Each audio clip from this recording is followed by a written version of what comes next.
বাজার কয় আল্লাহরে তো অনেক মানুষে সেবা দেয়, অনেক মানুষে ভজন করে, হাত পাও টিপে করেই তো, যারা আল্লাহরে দেখে, যারা আল্লাহরে কাছে পায় তারাই তো কাম করে, তাছাড়া কি কেউ করে বাবা?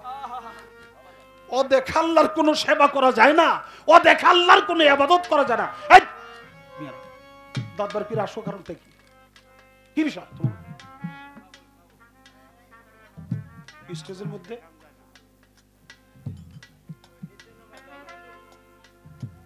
বাজান আমাদের মাঝে একজন মাতাল ছিল, আমার উস্তাদের বন্ধু, সে মাতাল কবি রাজ্জাক দেওয়ার নাকি, দুইজনে মারামারিও করতো, দুইজনের মতো এত বন্ধুত্ব ছিল না কারো সাথে, দুইজনের এত বড় বন্ধুত্ব ছিল। ওই মাতাল রাজ্জাক কইছিল, আরে বেটা যদি বিশ্বাস করস এখন একটা লাত্তি দিয়ে তোরে আউলিয়া বানাই দিব, আর যদি তুই একবার আমারে প্রশ্ন করস তুমি নিজে আউলিয়া হইছো নি, তুই কোনো সেটটাও পারুম না। বিশ্বাসে মিলে বস্তু তর্কে বহুদূর বহুদূর। যদি বিশ্বাস করস এখন একটা লাত্তি দিয়ে আউলিয়া বানাই দিব, আর যদি প্রশ্ন করস আমি যে বানামো আমি আউলিয়া হইছি নি, এই প্রশ্ন করলে আমি কোনো সেটটাও পারুম না। এটা মাতালের কথা।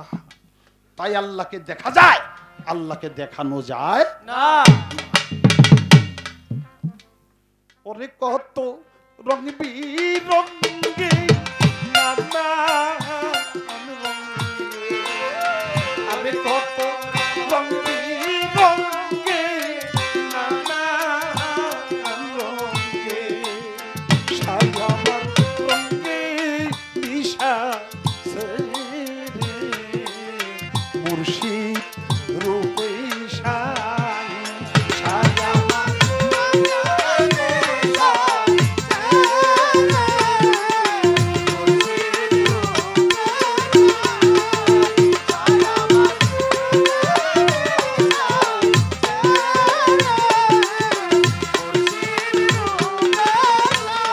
আল্লাহ পাইবার আশা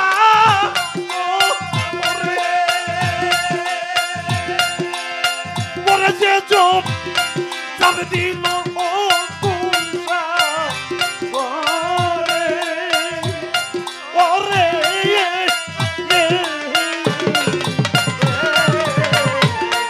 আল্লাহ পাইবার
কথা তো বলবো না বাবা, কিন্তু একটা প্রশ্ন যে রয়ে গেছে। হযরত আলী সে এত বড় ক্ষমতাধর হলে তাহলে মসজিদ ঘরে সে শহীদ হলো কেন? আর যার জন্মটাই কাবা ঘরে, একমাত্র হযরত আলী মাওলা আলী, এই জন্যই তো তার শহীদরাও মসজিদ ঘরে হইতে। বাবা আপনি জন্ম নিয়েছেন আপনার বাবার বাড়িতে, আপনার বাবার ওয়ারিশ হয়েছেন আপনি নাকি? যে যেখানে জন্ম নেয়, যে যে বাড়িতে জন্ম নেয় তার ওয়ারিশ হয় না সে? মানে আপনি আপনার বাবার ঘরে হয়েছেন, আপনার বাবার ওয়ারিশ পাইছেন, মারু ওয়ারিশ পাইছেন নাকি? কাবা ঘর কার ঘর? কাবা ঘর যদি আল্লাহর ঘর হয়, সেই ঘরে যদি কেউ জন্ম নেয় সে কি আল্লাহর ওয়ারিশ হয়ে যায় না? সে আল্লাহর ওয়ারিশ হয়ে যায় বলেই তো আমরা বলি আল্লাহ আলী আল্লাহ আলী। আমার বাজান বলছে আল্লাহ আলী নবী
আলী এত বড় শান। একদিন আব্দুল্লাহ ইবনে আব্বাস পড়তে পায় কোরআন, মাওলা আলী এত বড় শান।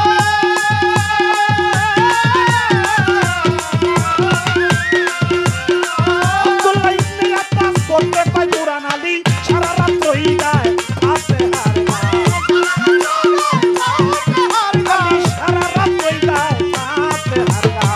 মারফতের ভান্ডারি আল্লাহ আলী নবী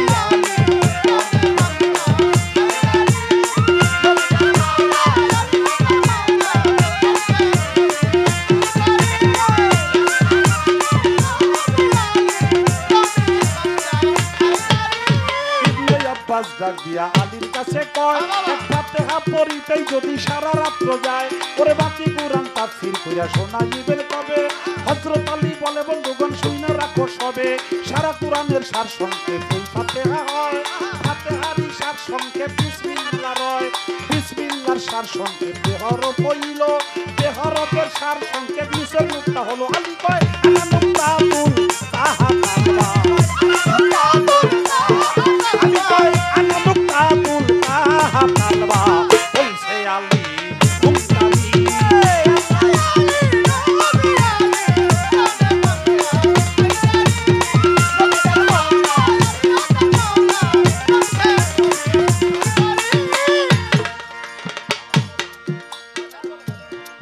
বলে ও মুসলমান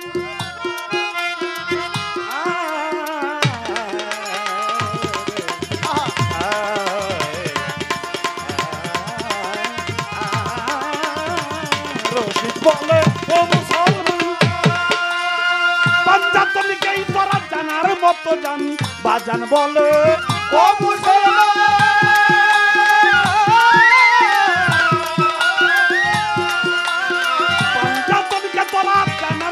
জান কুঞ্জন আলিয়ার কুঞ্জন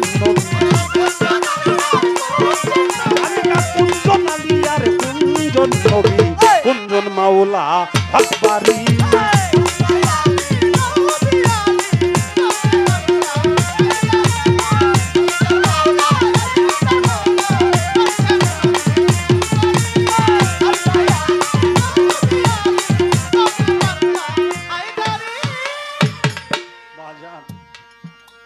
এত কিছু দিল এত কিছু বুঝাইল কোন জায়গায় কোন কথা ঠেকলে বাজানকে যাই বলতাম বসো বাবা বাবা বাবা বাবা বাবা গানের এই সময়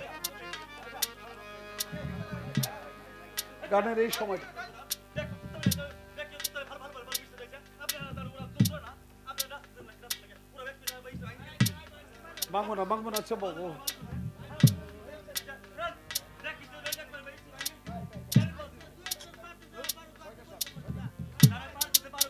আচ্ছা আচ্ছা আচ্ছা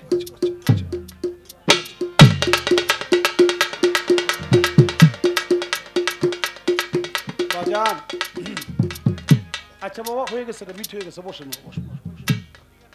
বাবা একটা কথা মনে হলো বাবা আমার যতটুকু সম্ভব আমি অল্প কথায় জবাব দিয়ে দিছি এখন আর আমার কোনো কথা নাই হযরত আলী মসজিদ গড়ে শহীদ হইল কেন আমাকে বলছে আমি জবাব দিছি কাবা ঘরে জন্ম এই জন্য মসজিদ ঘরে শহীদ হইছে কাবা ঘর হলো আল্লাহর ঘর আমি আমার বাবার ঘরে জন্ম নিয়েছি বাবার ওয়ারিশ পাইছি হযরত আলী হইলে আল্লাহর ঘরে জন্ম নিয়েছে এই জন্য আল্লাহ আলী হয়ে গেছে আল্লাহর ঘরে হইছে আল্লাহর ওয়ারিশ পাইছে বাবা আমি এই জায়গার মধ্যে একটা প্রশ্ন খালি জায়গা মতো করুন যে জায়গা আমারে প্রশ্ন করছে হযরত আলী মসজিদ ঘরে শহীদ হইল কেন হ্যাঁ হযরত আলী মসজিদ ঘরে শহীদ হইছে হযরত ওমরও মসজিদ ঘরে শহীদ হইছে আপনারা জানেন নামাজ পড়ানো অবস্থায় হযরত আবু বকর শুধু স্বাভাবিক মৃত্যুবরণ করছে আবার হযরত ওসমান গনি মসজিদ থেকে দৌড়াইয়া বাবা বাবা বাবা বাবা মসজিদ থেকে দৌড়াইয়া মায়ের ডরে বাড়িতে যাইয়া কুরআন নামায় কুরআন পড়তেছিল কুরআন পড়া অবস্থায় তারে কতল করছে শহীদ হইছে তেরা তো শহীদ হয়ে গেল আমার খালি জানা দরকার নবী নিজেও শহীদ হইছে আমি জানতে চাই নবী শহীদ হইল কেমনে জানতে চান না এটা সবাই তো এইভাবে শহীদ হইছে নবী শহীদ হইল কেমনে এটা জানা দরকার না তাহলে হযরত আলী একলা শহীদ হয় নাই নবীও শহীদ হইছে আমি জানতে চাই নবীর শহীদ হইছে কেমনে বাবা দূরদেশে গান গাইতে যাইতাম গান গাইতে যাইয়া কত বয়তি কত প্রশ্ন করতো হাসা মিশে কথা কইয়ে চলে আসতাম সাবা বাইরিয়ে চলে আসতাম গান যেদিন থাকতো না দৌড়ে আমার দরদির কাছে আসতাম বাজান ওই নোট করে নিয়ে আসতাম লিখতে লিখা যে কি কি প্রশ্ন করলো আমি কি কি জানতাম জবাব দিতে পারলাম না মানুষের কাছে অপমান হয়েছি বুঝে দিয়েছি, মিথ্যা কথা কইছি, আইসা বাজান রে কইতাম বাজান এই জিনিসগুলি আমি জানি না, আমার জিজ্ঞাসা করছে কইতে পারি নাই। কি জবাব দিছাস? বাবা এইভাবে কইছি। কয় যাস ছাইরাই চাস তো নাকি বাজান? আসলটা তো জানতে হবে, আপনি তো পান। আমার বাজান বৈশা বৈশা বুঝাইতো। এখন সে বাজান চলে গেল পরপরে। এখন এমন কোন মানুষ নাই যার কাছে আমি যে বলুম বাবা আমার এই বেদনা, আমার এই কথাটা জানা দরকার। বাজান এই দুনিয়ায় যার মুরব্বী হারিয়ে যায় সেই ব্যক্তি যে শয়তানের খপ্পরে পড়ে যায়। মুরব্বী ছাড়া মানুষ কোনো মানুষ না। পীরও গেলে চলে, ওস্তাদ গেলে চলে, বাবা গেছে চলে, মাও গেছে চলে। সিংহার আসি দরবারে ভক্তি দিয়ে চোখের পানি ফেলি, বরিয়বর যাই চোখের পানি ফেলি, বাড়িতে যাই চোখের পানি ছাড়া আর কোনো সম্বল যে এখন নাই।